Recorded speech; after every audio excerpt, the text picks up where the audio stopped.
Faran, here's one of your GS training runs. Let's check it out.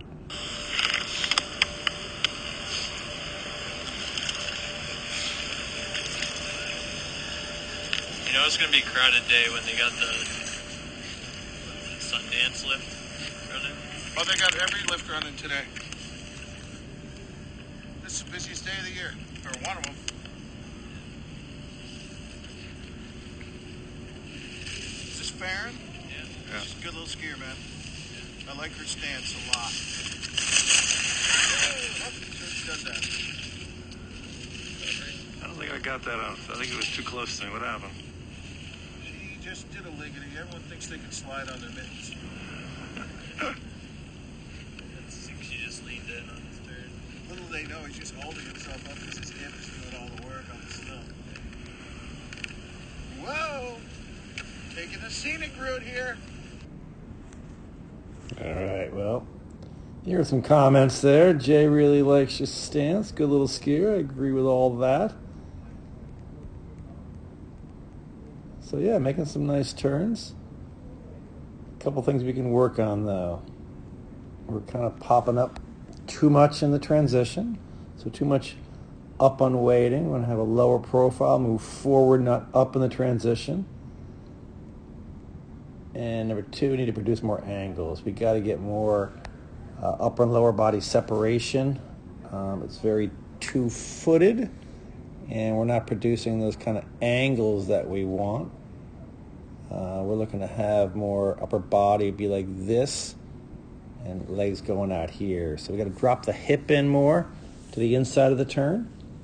Right now, you kind of, because you pop up in the transition, then you sink down in like a sitting position and get your upper body, very bent over. You can see your upper body just, very bent over, because you don't want to stand up tall, but because the hip isn't dropping in, that's your only way to get into a low position, like call it a racing position if you want.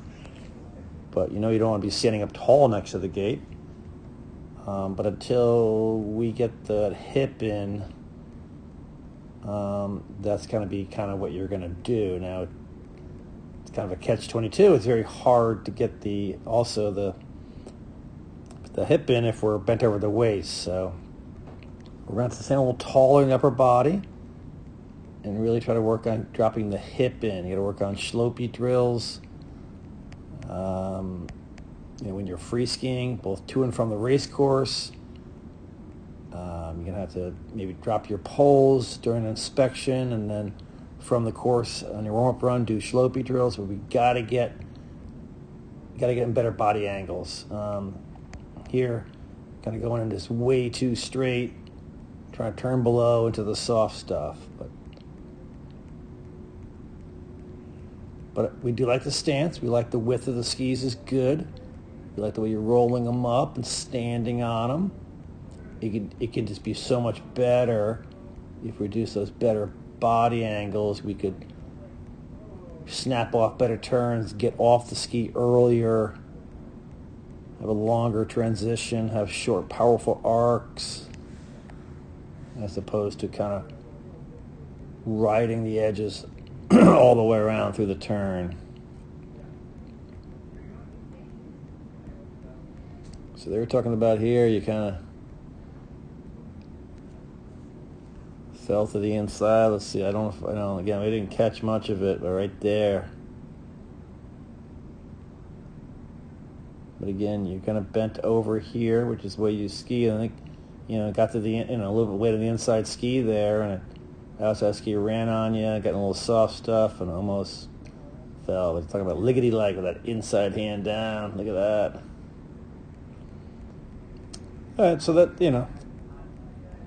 that's it. Less popping up, and let's work on really more body angles, getting the hip to drop into the turn, inside the turn. So we have an upper and lower body separation, allowing us to be less two-footed and more outside ski to outside ski. Otherwise, some nice turns.